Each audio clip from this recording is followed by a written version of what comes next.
Boas noites. O Hospital Universitario Lucus Augusti terá unha unidade específica para ingresos de 1 ou 2 días que se prevé que comece a funcionar a principios do vindeiro ano.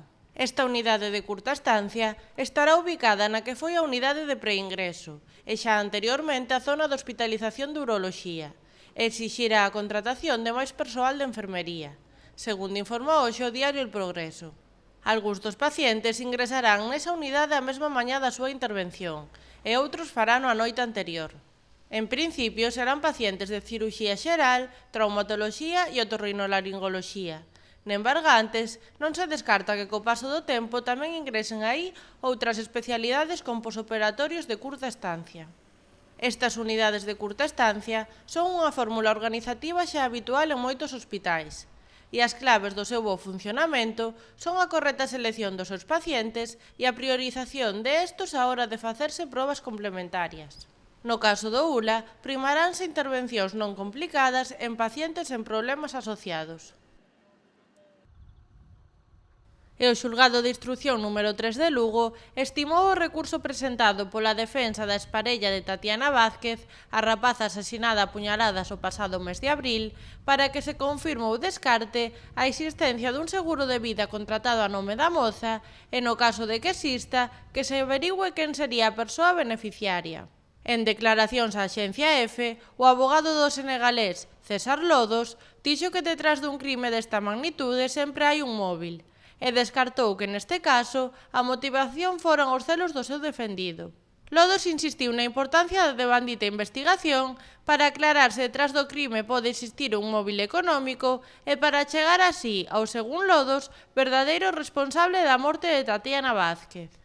O avogado de Ibrahima espera que este trámite sexa o primeiro paso para acabar co calvario que están vivindo tanto a familia da rapaza asasinada como o seu propio defendido.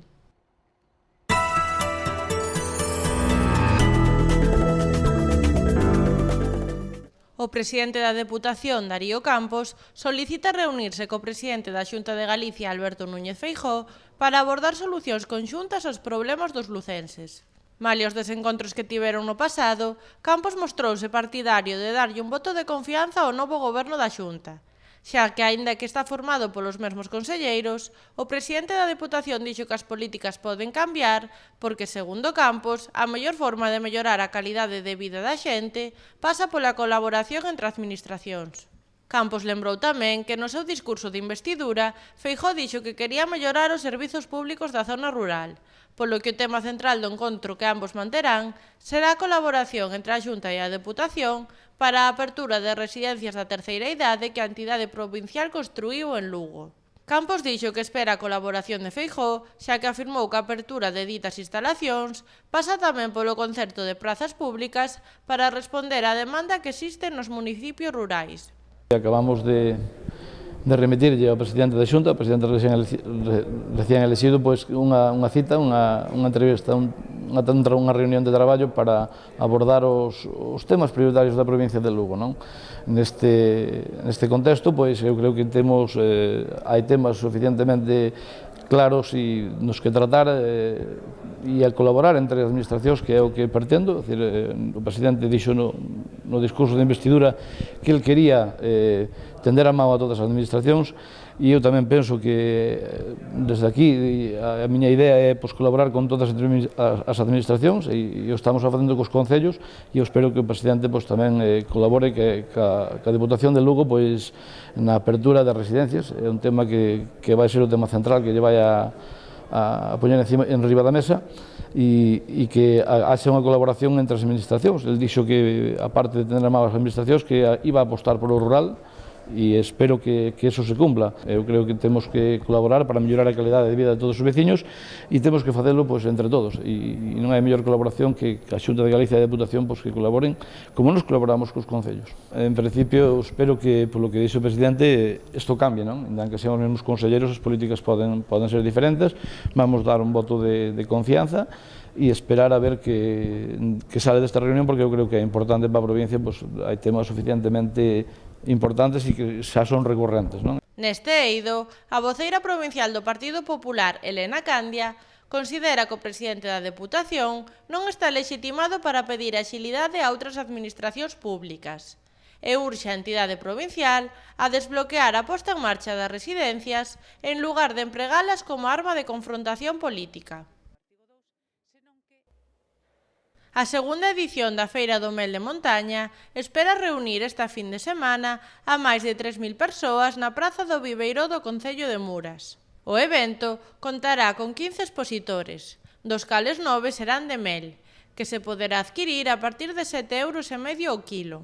Ademais, tamén se poderán degustar produtos autóctonos e de tempada, como queixos ou castañas.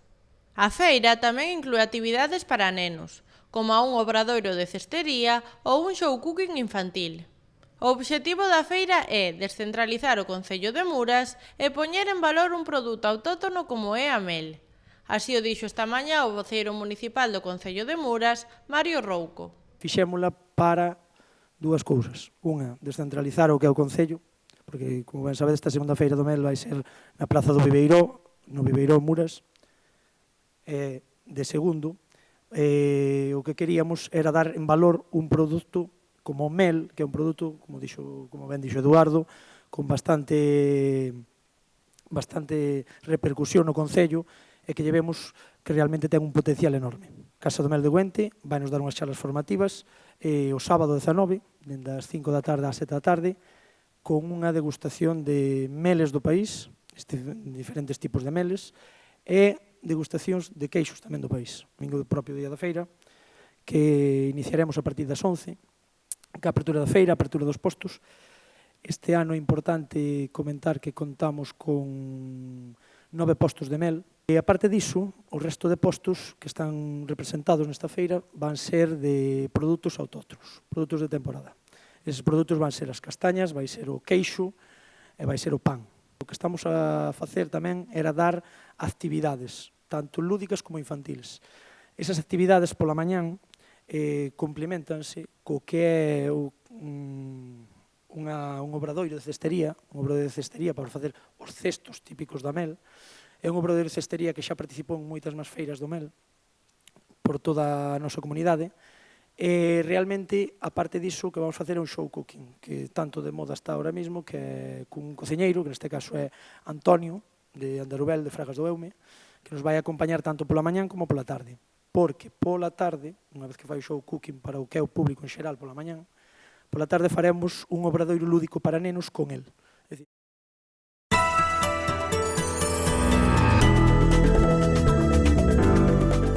Dende o Grupo Municipal do Partido Popular, denunciaron esta mañá pagos na grúa Acechalva á empresa Eixe da Operación Pokémon por un importe de €500,000. O edil popular Antonio Meijide dixo que estes pagos están ao marxe da lei ao non haber dende fai un ano nin contrato en vigor nin prórroga. Pois hoxe dende o Partido Popular temos que volver a falar da grúa de novo, temos que volver a denunciar que na grúa vamos a pagar todos os lucenses €500,000 a unha empresa Eixe da Operación Pokémon, €500,000 a unha empresa que está sin contrato e sen ningún tipo de relación contractual co Concello de Lugo. Por tanto, creemos que isto é inadmisible e que un goberno municipal responsable non debería permitir e encima non debería avalar este contrato. O guindastre vai camiño de converterse no epílogo do que está ocorrendo actualmente co sistema ahora. Onte, ademais, vimos que non teñen ningún tipo de interés en iniciar nin en facer ningún tipo de trámite para solucionar o sistema ahora, pero tamén vemos que non teñen ningún tipo de interés por solucionar o problema que temos ca grúa e o problema que temos con o guindastre na nosa cidade, que, pois, a verdade, un verdadeiro custe que non podemos soportar polas arcas municipais.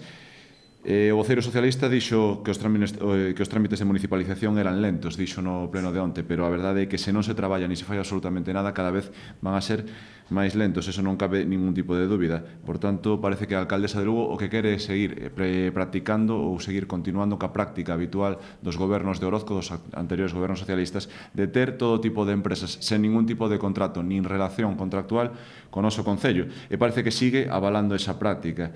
E se sigue así, a alcaldesa vai a chegar a novembro de 2017, cando remataría xa a prórroga que lle prohibiron conceder aos técnicos municipais. Por tanto, a alcaldesa tacitamente prorrogou o que lles impediron contratar os funcionarios municipais.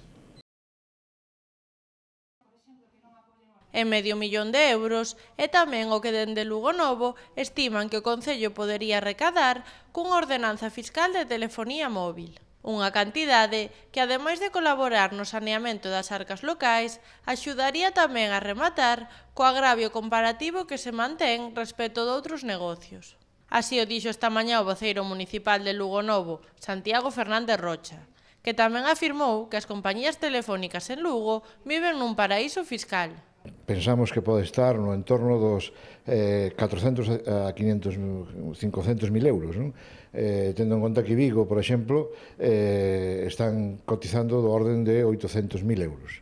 Unha cantidade moi significativa, non só para as arcas do Concello, sino para tamén facer xustiza equitativa, pensando que outras empresas de distintos sectores están contribuindo religiosamente ao erario público, e estas empresas, pois por non estar regulada a súa tributación, pois non están contribuindo a este erario público. A verdade é que é unha auténtica amnistía fiscal. Podemos dicir que as compañías de telefonía viven nun paraíso fiscal en Lugo, non? Porque, lóxicamente, dende o 2012 hai suficiente xurisprudencia, tanto europea e agora no 2016 do Tribunal Supremo, para, diríamos, aquilatar a fórmula de pago que teñen que facer estas compañías por autorización do só público, sempre que señan donas da rede, non? E dende o Grupo Municipal do BNG pedirán no vindeiro pleno que se inicie o proceso para municipalizar a xestión das salas museísticas da cidade. Así o anunciou esta mañá a edil nacionalista Maite Ferreiro, que tamén dixo que a atención que se dá nestas salas a turistas e visitantes non é a máis axeitada. O BNG Asambleas Abertas imos presentar no próximo pleno a petición para que sexa o Concello de Lugo o que xestione os servicios dos museos, de xestión dos museos da nosa cidade. É un momento importante porque temos que recordar que o contrato coa empresa que está xestionando este servicio está caducado, estamos con unha prórroga desde hai máis xa dun ano, e chegado este momento o Concello ten que recuperar eses servicios e xestionados dun xeito público. Temos que recordar que hai moitas queixas á hora de valorar a promoción que a nosa cidade se está facendo de cara a fora. Os horarios son pouco amplios para recibir e para prestar ese servicio ás persoas que visitan a nosa cidade, e é un momento de que o Concello xestione e recupere eses servicios públicos. Temos que recordar tamén que na área de cultura necesita unha reformulación da súa xestión, porque hai moita falta de personal e o Concello dentro de nada vai a ter que incorporar outro espazo cultural como é o antiga cárcere. Polo tanto, precisamos que o Concello se tome en serio tanto a xestión dos recursos culturales como a xestión dos recursos turísticos para promocionar estas dúas vertintes da nosa cidade e dar unha visión importante que venda os nosos servicios e que venda a nosa cultura.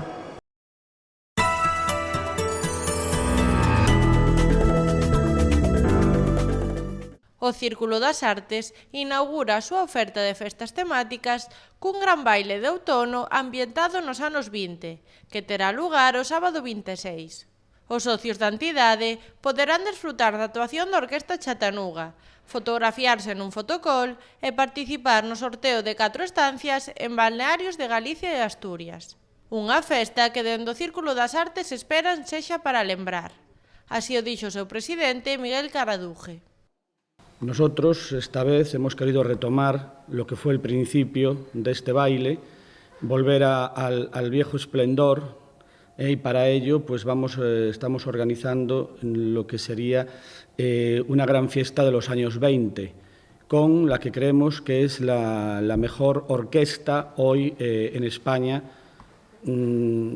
que pues el Círculo, haciendo lógicamente un esfuerzo, quiere presentarle a los socios. Hemos pensado en los años 20 precisamente al retomar otra vez los inicios, pues empezar en una época que creemos que fue muy interesante en muchos niveles, entre dos guerras y una guerra, lo que era los felices años 20, la época de la Belle Époque, que creemos que además también va a estar perfectamente encuadrada e encajada dentro de estos salones, ¿no? De este salón círculo. Se hará, intentaremos que sea una fiesta que deje marca, que deje recuerdo. Imos ter fotocol, imos ter ambientación dos anos 20, polo tanto tratamos de crear un ambiente o máis fideligno posible a esa década tan máxica, non é tan especial, con tanta personalidade. Así que eu pídolle ás socias e aos socios que fagan un pequeno esforzo e que veñan caracterizados dos anos 20 para pasalo ben. Tamén, algo que temos que lembrar é que a orquesta vai facer un café concerto ás 4:30. Non só vai estar a sesión nocturna, a partir das 11:30 teremos fotocol e ás 12 empezará a orquesta, pero haberá tamén un café concerto para aqueles que prefiran a unhas horas, pois, digamos, menos intempestivas, estará aquí actuando durante unha hora a orquesta para todos os socios e as socias.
Gran Muralla, unha das sete maravillas. Tanta muralla, e resulta que rematastes 13 séculos despois que a nosa.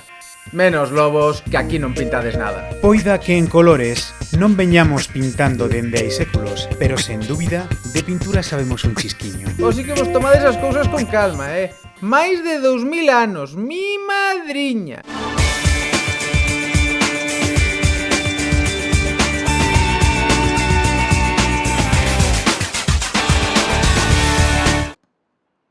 A seguinte parada no camiño do Club Deportivo Lugo será Girona, e o central do cadro lucense, Marcelo Llaló, xa avisou esta mañá do perigo do conxunto catalán, e dixo que para el é o equipo máis complicado da Liga.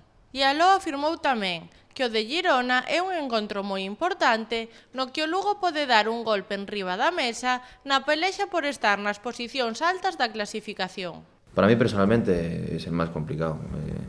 Yo veo a Girona un todopoderoso y mucho más allí en Montilivi, donde con su afición el entrenador aprieta mucho, los jugadores saben perfectamente lo que tienen que hacer en cada momento y y ya te digo que sacar allí puntos es súper complicado. Sabemos cómo están viniendo últimamente, de victoria, buen juego, goles, portería cero, un partido muy complicado. Y ya te digo, allí va a ser una guerra bastante fuerte, ya que estamos los dos arriba ahí y peleando por lo mismo, básicamente. Yo estuve la temporada pasada allí con ellos y pude ver lo que es el trabajo diario que tienen ellos, lo que el entrenador le inculca, cómo viven cada partido, cada entrenamiento y cómo lo preparan, y la verdad que es un equipo de 10 en todos los sentidos, y ya te digo que tienen las cosas muy claras, muy claras. En ese sentido nosotros debemos de jugar nuestras pasas, saber que debemos de aprovechar lo mínimo, no cometer ningún error, obviamente, porque ellos a la mínima te pueden matar en 2 zarpazos. Sabemos que Girona tiene una plantilla muy amplia y con grandísimos jugadores. Que no está Sandasa, está Longo. Que no está Longo, está Portu, que últimamente mete todo. Bueno, es que sabemos que el Girona, en todos los sentidos, tanto de atrás, portería, mediocentros, es un equipo muy completo y muy complicado, muy complicado. Para nosotros es un partido bastante importante y poder dar un golpe encima de la mesa y decir que el Lugo está aquí. E o Durán Maquinaria Ensino anunciou onte a fichaxe da escolta cubana Lice Castillo, coa que reforzará a súa liña exterior. A xogadora de 44 anos e 1,75 m de altura procede da Liga Xermana. É unha das máis importantes a nivel internacional debido á súa longa e exitosa traxectoria, xa que a escolta tomou parte dos Xogos Olímpicos de 1992 en Barcelona, nos que a súa selección alcanzou o 4º posto, e nos de Sydney no 2000. Ademais, tamén xogou 5 mundiais e logrou 3 medallas de ouro nos Xogos Panamericanos. Esta xogadora ten tamén experiencia na máxima categoría do baloncesto español, no que xogou co Soller na temporada 2008-2009. Por outra banda, o Durán Maquinaria Ensino espera poder reforzar tamén o seu xogo interior con outra nova fichaxe. E no catinxo eido do boxeo, este venres o Pabillón dos Deportes acollerá o Campeonato de España de peso medio, no que o lucense Alberto Piñeiro, máis coñecido como o Piña, se enfrontará ao puxil madrileño Daniel Pérez Salido, para tentar facerse co título nacional. Un título que xa estivo a punto de lograr o pasado mes de marzo, pero que unha polémica decisión arbitral arrebatoullo das mans. O seu adestrador Miki Sánchez dixo esta mañá que acuden ao salto cos deberes feitos e que só piden ter un pouco de sorte.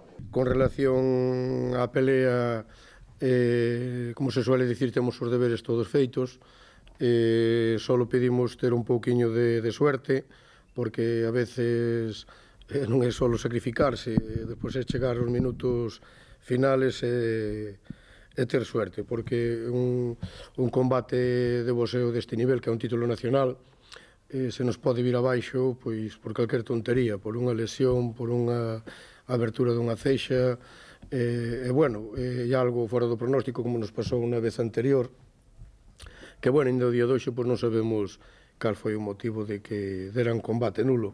Cando Alberto, o meu juicio, ganou 8 asaltos de 10, entonces eso non quedou moi claro. Pola súa banda, o Piña dixo que se atopa mellor que nunca e que na súa mente só existe un posible gañador, que é el mesmo. Hai veces que la vida da segundas oportunidades, yo creo que la hemos cogido, nos hemos agarrado a ella, nos ha costado mucho trabajo volver a ponernos al 100%, pero bueno, creo que estoy mejor que nunca, con unas sensaciones muy buenas, deseando que llegue el combate ya. He trabajado muy duro, me ha costado mucho, pero en mi mente para el día 18 solo hay un resultado, que va a ser yo el vencedor.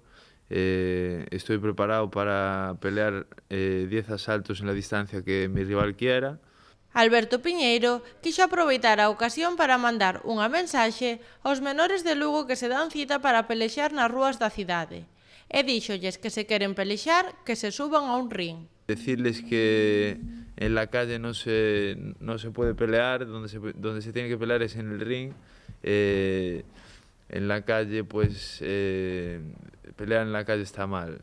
Si quieres pelear, súbete a un ring en donde hay unas reglas, en donde hay pues un trabajo detrás y peleas en la calle no.